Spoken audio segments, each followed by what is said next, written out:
힐링가족 여러분 안녕하세요. 25년 1월 28일 미국 증시 브리핑입니다. 어제 장 전에 말씀드렸었는데 중국 인공지능 AI 스타트업 딥시크의 역습에 미국 증시가 공포에 질렸습니다. 특히 반도체 업종에 엄청난 충격을 주고 있는데요.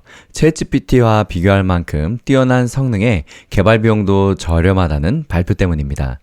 딥시크의 등장으로 미국의 AI 패권이 흔들리면서 2년간 커진 거품이 꺼질 수도 있다는 분석도 나오고 있습니다. 딥시크의 서비스가 훨씬 적은 비용으로도 오픈 AI의 챗GPT에 맞먹는 성능을 갖췄다는 소식에 AI 관련주를 겨냥한 과격한 투매가 나타났는데요. 시가총액 1위인 엔비디아는 하루 만에 시총이 약 6천억 달러, 우리 돈으로 862조 원이나 증발했습니다. 엄청난 돈이죠. 다만 기술주 위주로 투매가 이어지면서 전통 산업과 가치주의 안전자산 매력이 부각돼서 블루칩 지수는 오히려 상승했습니다. 다우지수는 전장보다 0.65% 오른 44,713에 거래를 마감했고 S&P 500 지수는 전장보다 1.46% 떨어진 6,012를 기록했습니다. 나스닥 종합지수는 3.07% 급락해서 19,341의 장을 마쳤고 오늘 반도체주들 말 그대로 그냥 폭락을 했는데요. 필라델피아 반도체 지수는 9.15% 폭락해서 4,853을 기록했고 새로 시작한 AI 반도체 지수는 11.94%나 폭락해서 1097을 기록했습니다. 참고로 AI 반도체는 무려 4개월 전 수치로 다시 되돌아갔습니다. 시카고 옵션골에서 변동성 지수, 일명 공포지수로 불리우는 VIX는 전장보다 20.54% 뛴 17.9를 기록하고 있습니다. 그간 뉴욕 증시에는 AI 산업을 둘러싼 미국 예외주의가 있었는데요. 전 세계에서 현재 수준의 AI를 구현할 수 있는 기업은 미국에만 있기 때문에 주가의 AI 프리미엄을 더 얹어야 한다는 논리였죠. 챗GPT의 등장 이후 미국 주식시장을 키운 중심에는 AI 테마가 있었습니다. 미국 기업들이 AI 혁신을 주도하면서 관련주에는 투자 열기가 집중되기도 했었죠. 하지만 딥시크의 등장은 이 같은 프리미엄이 허상이었다는 점을 일깨운 사건이었습니다. 딥시크가 거대 언어 모델 훈련에 사용한 그래픽 처리 장치 GPU의 규모와 비용이 미국 빅테크들과 비교해서 훨씬 적었다며 극도의 효율성을 보여줬다고 지난주 집중 보도했는데요. 금융시장과 업계에 더욱 충격적인 것은 딥시크의 생성형 AI 모델 개발이 558만 달러의 자금과 단 2개월밖에 시간이 들지 않았다고 말했습니다. 이는 마이크로소프트를 비롯한 주요 기술 기업이 AI 투자에 불필요한 낭비를 하는 게 아니냐는 의구심을 자극하고 있는 상황입니다. 뉴욕타임즈는 지난주 기사에서 딥시크가 딥시크 V3 개발에 투입한 비용은 557만 6천 달러, 우리 돈으로 약 78억 8천만 원에 그쳤다고 전했는데요. 이는 메타가 최신 AI 모델인 라마3 모델의 H100으로 훈련한 비용의 10분의 1 정도의 수준이라고 합니다.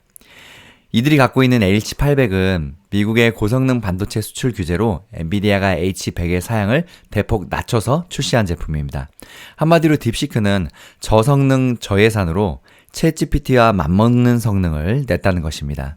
이와 관련해서 골드만삭스는 지금까지 시장은 구글이나 오픈AI, 마이크로소프트 등의 AI에 투자하는 회사와 AI 관련 도구나 인프라를 제공하는 회사에 막대한 보상을 줬다며 딥시크 모델이 기존 AI 기업들의 지출에 의구심을 자극하면서 이 시나리오는 더 광범위하게 투자자들의 신뢰를 흔들고 있다고 말했습니다.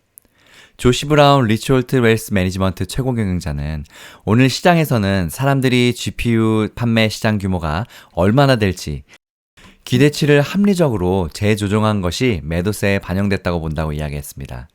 또 알렉산더 왕 스케일 AI 최고 경영자는 중국의 선도적인 인공지능 연구소인 딥시크의 모델은 실제로는 최고 수준이거나 미국 최고 모델인 GPT-5.1과 거의 동등한 수준이라고 밝혔습니다.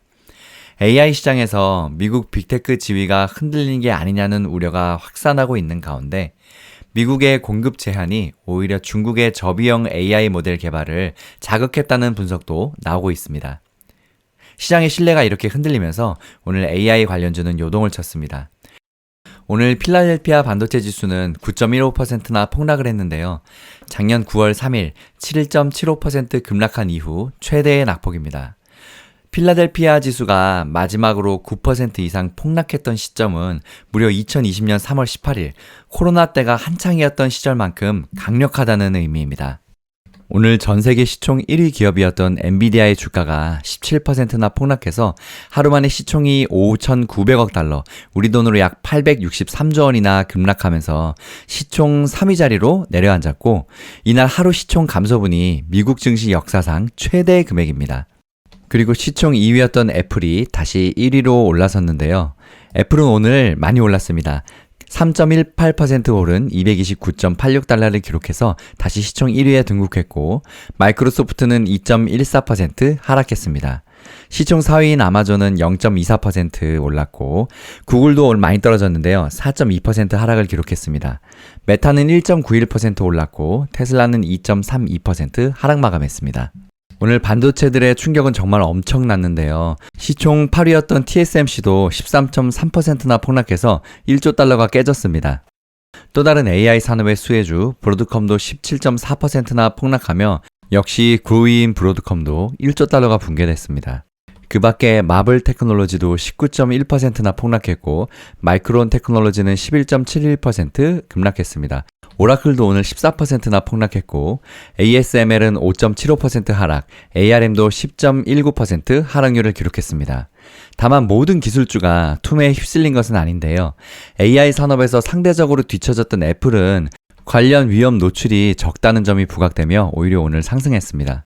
래퍼 탱글러 인베스트먼트의 낸시 탱글러 최고 경영자는 애플은 우리 삶에서 가장 중요한 하드웨어인 온디바이스 AI의 주도권을 갖고 있다면서 최종 승자가 될 가능성이 있다고 말했습니다. CFRA 리서치 샘 스터벌 최고 투자 전략가는 먼저 매도하고 나중에 질문하는 것이 좋은 예로 투자자들은 기술 전반, 특히 반도체에 대한 평가가 약간 과도하다고 느낀다며 투자자들이 꼭 주식을 매각하기보다는 소비재나 부동산 같은 방어 영역으로 선회하고 있다는 건 고무적인 부분이라고 말하기도 했습니다. 아넥스 웰스 매니지먼트의 브라이언 제이컵스는 딥시크가 더 나은 쥐덫이라면 지난 2년 동안 시장을 주도해온 전체 AI 서사에 타격을 줄 수도 있다며, 이는 칩에 대한 수요 감소, 또 대규모 전력 생산 확장의 필요 감소, 대규모 데이터 센터의 필요 감소를 의미할 수 있다고 진단하기도 했습니다. 안전선호 심리가 강해지면서 다우지수를 구성하는 우량주로 매수세가 몰렸는데요. 월마트와 코스트코는 2%대의 상승률을 보였고, 존슨앤존슨과 프록터앤갬블 같은 필수 소비재도 3에서 4%대의 상승률을 기록하기도 했습니다. 업종별로 보면 오늘 기술은 무려 5.58%나 폭락했고, 유틸리티도 2.33% 급락했습니다. 대신 필수 소비재는 2.85% 상승했고, 의료 건강도 2.19% 상승하기도 했습니다. 시카고 상품거래소 페드워치 툴에 따르면 연방 기금금리 선물 시장에서 3월까지 기준금리가 25bp 인하될 확률은 31.1%까지 오른 상황입니다. 전날 마감 무렵 대비 4%포인트가량 상승했습니다. 지금 대이장이 시작했는데요. 어제 워낙 많이 폭락해서 그런지 오늘은 살짝 오름세를 보이고 있습니다. 힐링가족 여러분, 성공투자 파이팅!